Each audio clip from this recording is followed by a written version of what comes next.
リバースに登場したグレンという人物。反シンラ連絡会に所属しながらも、敵であるはずのシンラのルーファースとは旧知の仲であることが明かされ、二人の関係が気になった人も多いはず。その中でも特に衝撃的だったのが、ルーファースがグレンを後ろから撃ったという過去のフラッシュバックです。どうも、エトです。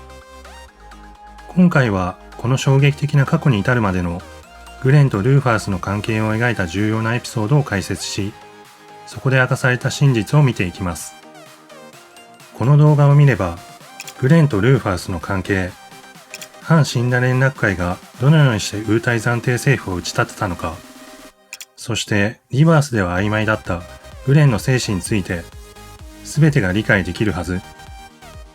また、ここで語られるエピソードは、リベレーションで訪れるウータイでのストーリーにも大きく関係すると考えられるため、リメイクのストーリーが気になる方はお見逃しなく。それでは早速見ていきましょう。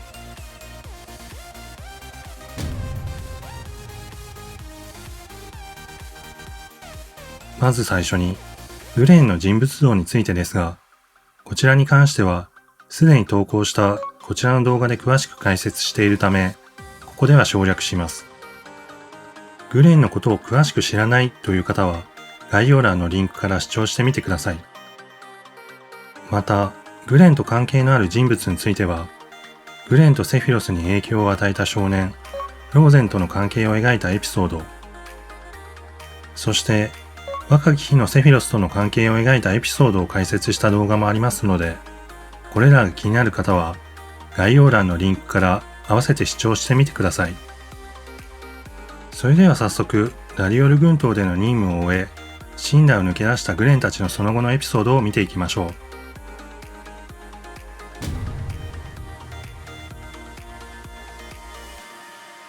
う。ム・エギル1999年、シンラを抜き出してから7年後のことです。グレン、マット、ルティアの3人は、反シンラの思想を持つ同志たちと一緒にシンラ軍と戦い、勝利します。ついにシンラと戦えるだけの力を身につけたのです。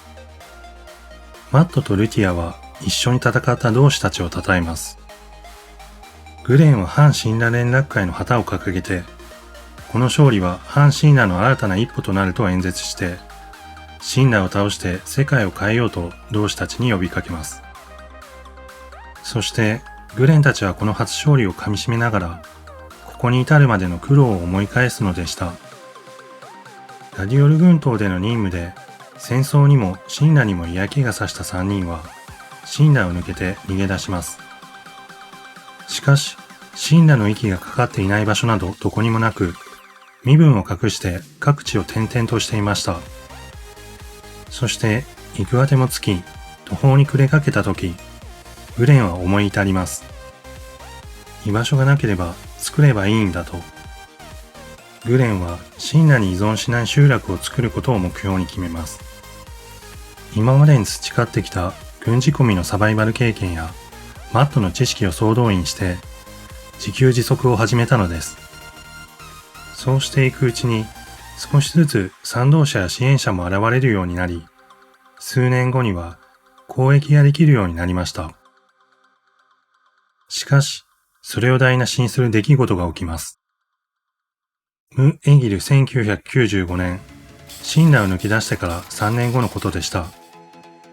グレンたちの集落に、プレジデントシンラの息子であるルーファースが訪ねてきたのです。ちなみに、ルーファースがシンラカンパニーの副社長に就任するのは、ム・エギル2000年12月であり、この時点から約5年後のことです。ルーファースはグレンに資金提供をしたいと話を持ちかけますが、シンラを抜けたグレンは当然疑います。疑いを晴らすため、ルーファースは自分が目指す世界はグレンたちが目指す世界と重なっていて、敵は共通だと説明します。その共通の敵がプレジデントシンラであることは、マットの情報収集によって知っていました。しかし、グレンたちは自分たちの道を行くと伝え、ルーファースの申し出を断ります。根拠はないけどよく当たる、自分の勘が全力でやめろと言っているからと。グレンはもうシンナとは関わりたくないと最後に伝えて、ルーファースを追い返します。しかし、ルーファースは去り際に、その考えは甘いと、じきに気づくだろうと、気になる言葉を残して去っていくのでした。ルーファースの予言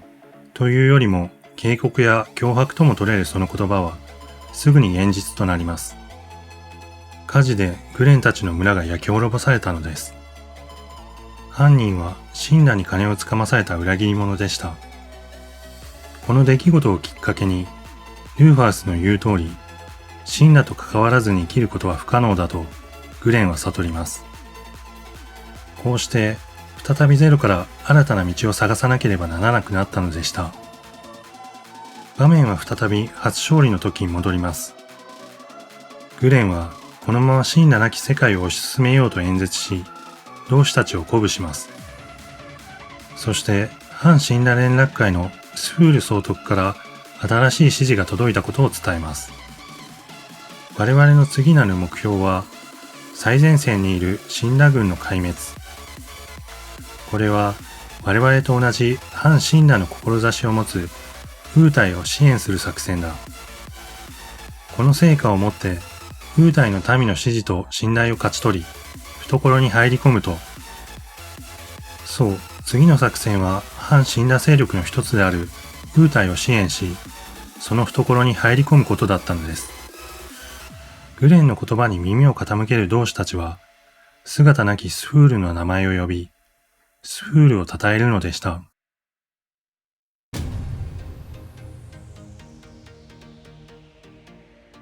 ム・エギル1999年、グレンたちはウータイにあるダチャオ像の上に立ち、絶景を眺めていました。スフールの指示通り、3人はウータイの懐に入り込み、連絡会の本拠地をウータイに置くことに成功したのです。ルティアはウータイの民の心をつかむには、これからも作戦を再興させることが不可欠だと注意を促します。グレンもまた、ここからが正念場だと気を引き締め直すのでした。そんな3人のもとへ、再びルーファースが現れます。人目を気にするルーファースに、グレンはこの会議はウータイにも連絡会にも見られてはならない極秘中の極秘だから心配するなと告げます。それを聞いたルーファースは早速ウータイの怪獣策の検討について確認します。そのシナリオは次の通りです。まずはシンナ前線部隊撃破作戦でシンナ軍を壊滅させます。その後もウータイ兵と戦場を共にしながら連絡会の信頼を積み上げていきます。そしてウータイの民が何もしない御賢人を見限り、連絡会が絶対的な信頼を勝ち取った後で、連絡会の象徴的存在であるスフール総督を登場させます。最後に民から信頼されているグレンがスフールを敬うことで、ウータイの民の期待や希望をスフールに集め、反シンナの大渦を巻き起こすというものです。話はム・エギル1996年、シンナを抜け出してから4年後に遡ります。村を焼いた火事によってシンナの影響から逃れることが難しいと思い知ったグレンたちは反シンナ活動を始めます。しかし成果はないまま時間だけが過ぎていく中、ルーファースが再び接触を図ってきたのです。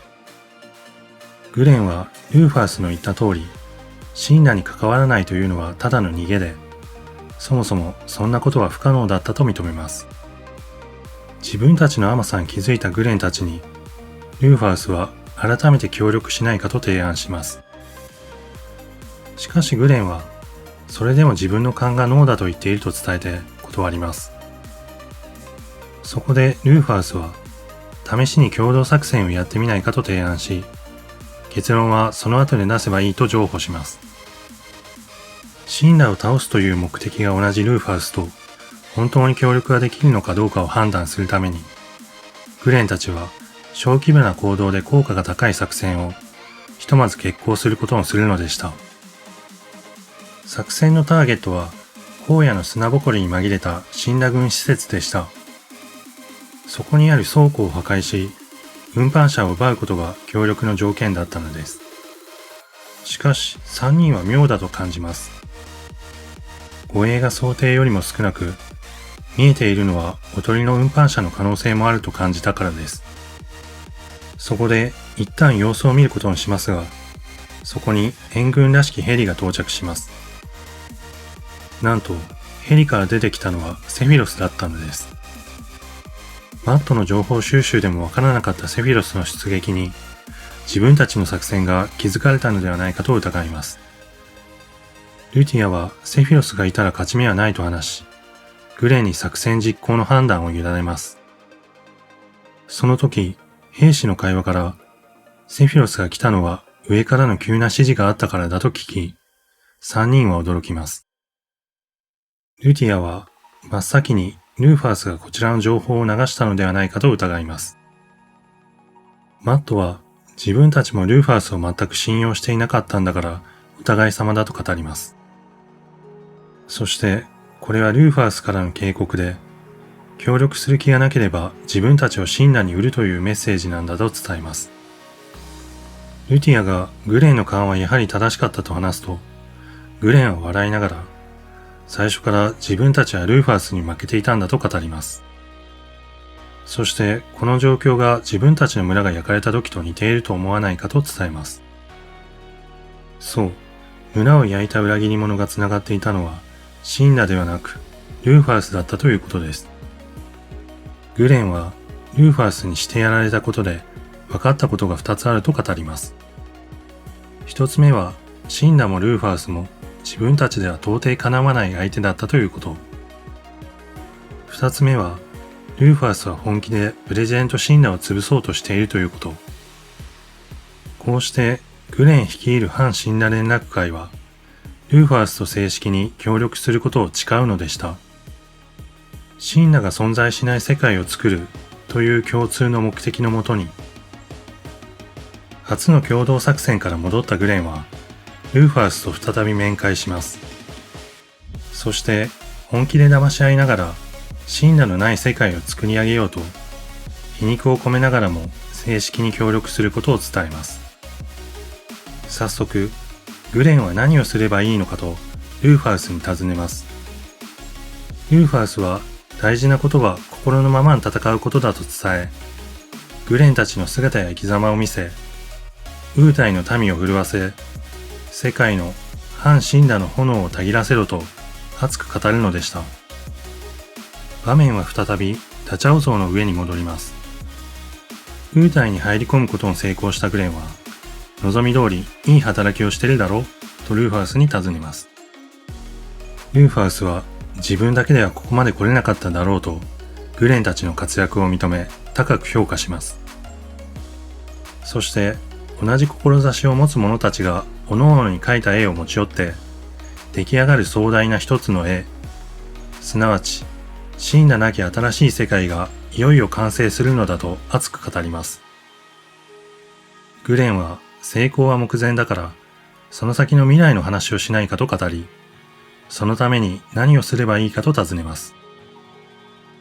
しかしルーファースはその先にある未来の絵を描いてはいませんでした。そして以前と変わらず反シンナの炎をたぎらせろとだけグレンたちに伝えるのでした。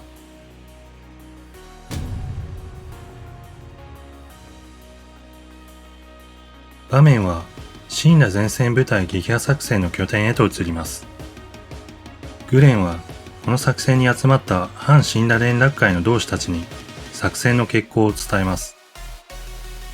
シンナ前線部隊撃破作戦とは、ウータイに向けられたシンナ軍の戦力を大幅に削ぎ、ウータイを本拠地とする反シンナ勢力を守り、攻勢に転じるための重要な分岐点となる作戦のことです。ルティアは、今日の戦いは歴史に残り、後世に語り継がれることになると語り、互いを信じ、支え合い、共に戦い抜けと同志たちを鼓舞します。グレンも、たとえ倒れたとしても、同志がその意志を受け継ぎ、志を必ず成し遂げるだろうと語り、恐れずに突き進めと出撃の合図を送るのでした。作戦は激烈を極めました。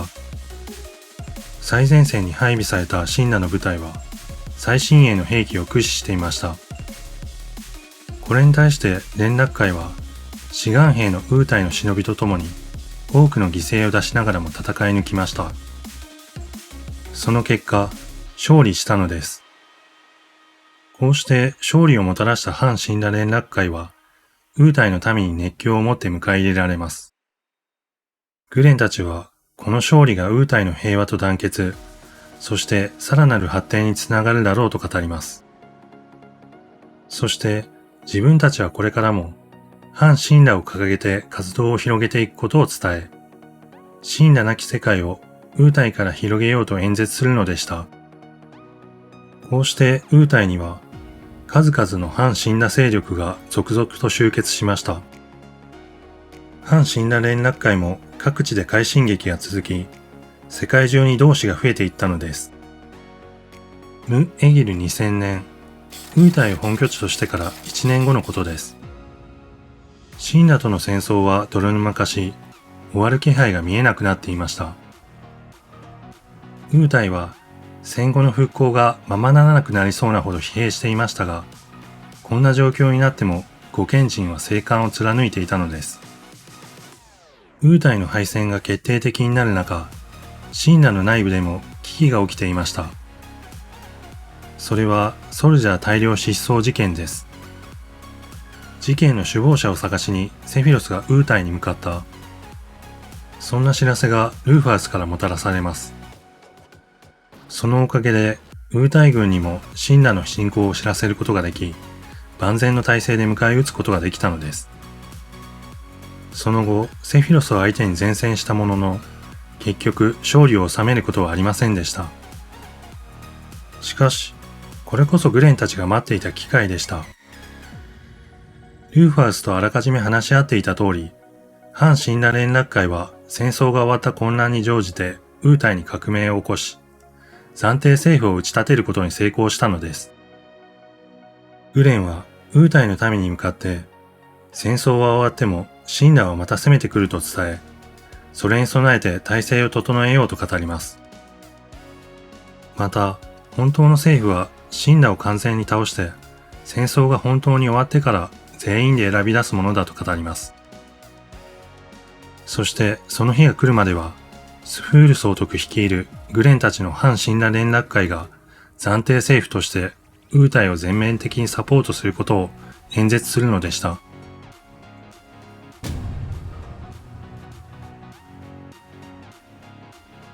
ウ・エギル7年、FS7 の物語が動き出す年のことです。反神羅連絡会は地道に活動を続け、同志を各地に増やしていきました。今回の作戦は、ジュノン付近に浮かぶ孤島、アーセナルアイランドの施設を破壊することです。この島は、島全体が兵器工場になっていて、神羅の兵器製造の大半を担っている重要拠点だったのです。そんな大事な作戦に少数で大丈夫なのかと尋ねる兵士に、マットは潜入作戦という特性上、少数精鋭でやるべきだと説明します。グレンは何よりも大事なのは生きて帰ってくることだと伝え、何かあれば逃げて任務に失敗したとしても生きろと語るのでした。一方その頃、ルーファースは正体を偽り、反神羅連絡会の交渉役としてプレジデント神羅と調整を進めていました。ルーファースは反神羅連絡会が神羅に与える影響は大きくないことを。しかし、反対勢力を利用すれば、戦争ビジネスで神羅の拡大に活用できることを説明します。まだこちらを値踏みしているなら、判断材料を提供しようと話を持ちかけ、その代わりにこちらの条件を飲むように交渉します。プレジデントが交渉に応じると、ルーファースは反神羅連絡会がアーセナルアイランドの兵器工場を狙っていること、そしてその拠点がアンダージュのそばの洞窟にあることを垂れ込みます。そして自分で情報を売っておきながら、それを知らないグレンがこの危機を乗り切ることに期待するのでした。作戦時間になり、グレンたちは兵器工場へ侵入を開始します。しかし、侵入まであと一歩というところで、待ち伏せしていた死んだ軍から激しい攻撃を受け、作戦プランを変更して各自撤退することになります。さらに、各々が合流地点に向かう最中に、連絡会の拠点が襲撃されたことを知ります。こうして作戦は完全に失敗で終わるのでした。しかし、グレンたちは全員無事に合流地点へと戻ってきます。一方、拠点で待機していた部隊も、敵の襲撃を切り抜けて所定の場所に集合したとの連絡を受けます。グレンは絶対全員で生きてウータイに帰ろうと語り、兵士たちに拠点側の仲間のフォローを指示し、兵士たちは各自散開していきます。マットは、この危機を乗り越えられたのはグレンの勘のおかげだと伝えます。しかし、グレンはルーファースのメッセージがアンに襲撃を示唆していたからだと答えます。ルティアはルーファースの人使いの荒さや、兵士に犠牲が出ても構わないという姿勢が気に食わないと語ります。グレンはそれも自分たち次第だと伝え、ルーファースが今やタークスも味方につけたこと、そしてタークス仕込みの偽装手法もグレンたちに共有されたことを語ります。そう、その偽装を使いこなせというのがルーファースのメッセージであり、連絡会の敗北を偽装して自分の意向を叶えつつ、シンラの勢力も封じるという計画だったのです。だからこそ、実行部隊であるグレンたち次第というわけなのです。そこまで話すと、提供された情報をもとに追跡してきたシンラ軍が現れます。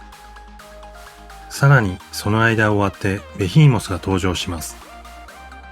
ベヒーモスはあっという間にシンラ軍を全滅させます。これもルーファースの仕業なのかと尋ねるルティアに、マットはさすがにベヒーモスは制御できないから自分たちの日頃の行いが悪かったと答えます。グレンはむしろ大チャンスだと伝えるとベヒーモスに向かっていくのでした。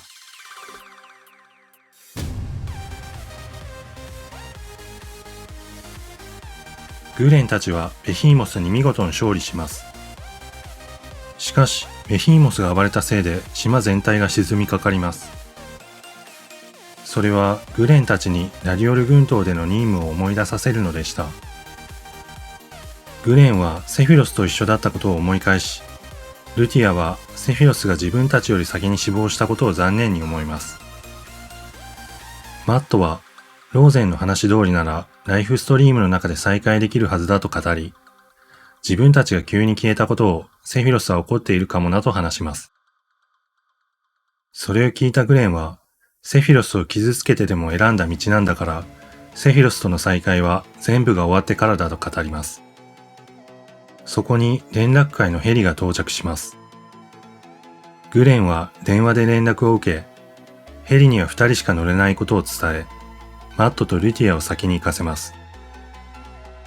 それを心配する2人に、グレンは次のヘリが向かっていると話し、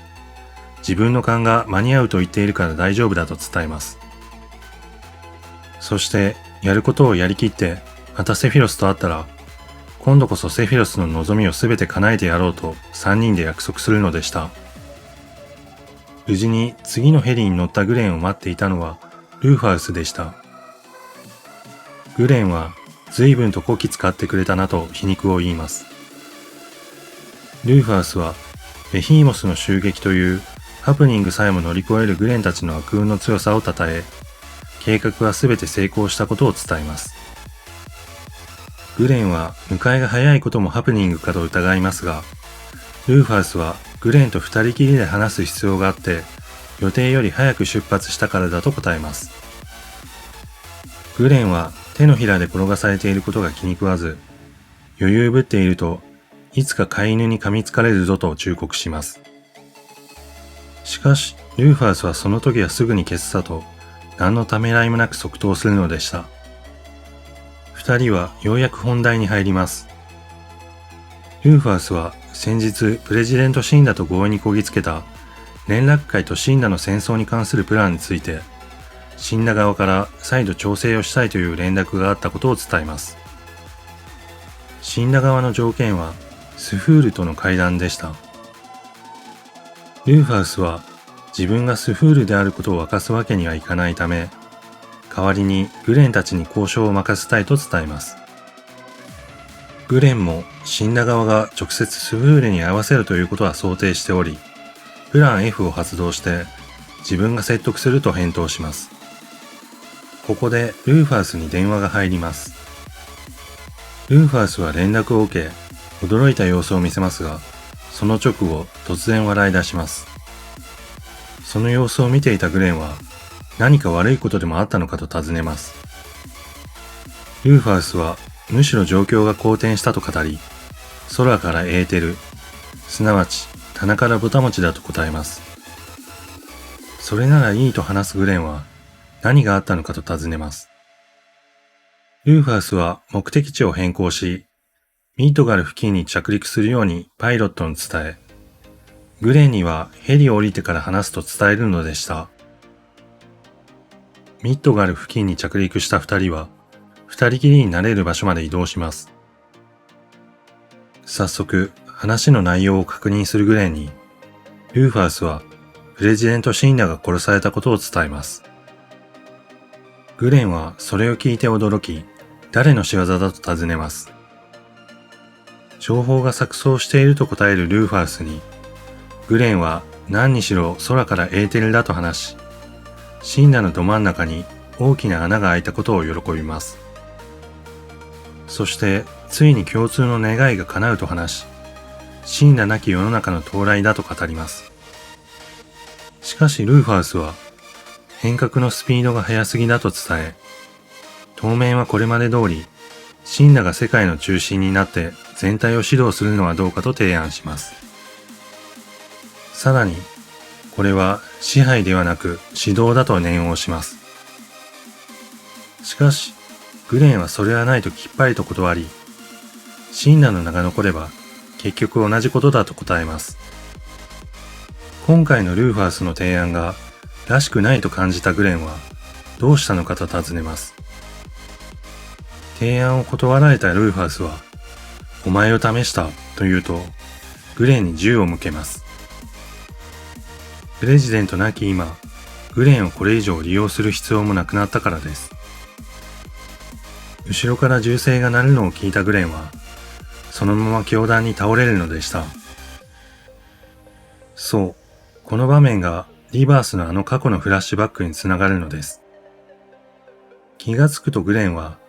ライフストリームの中にいました。そう、グレンは死んだのです。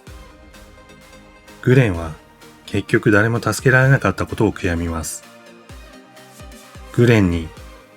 らしくない、あなたがそう簡単に終わるわけがないと呼びかける謎の声。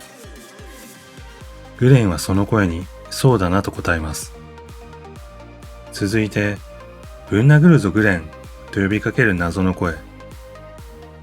その声に対して、グレンは失うものはもうないから、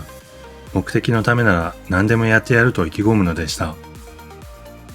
俺は正義の味方だからな、と。いかがだったでしょうか？今回紹介したエピソードで、グレンとルーファウスの関係、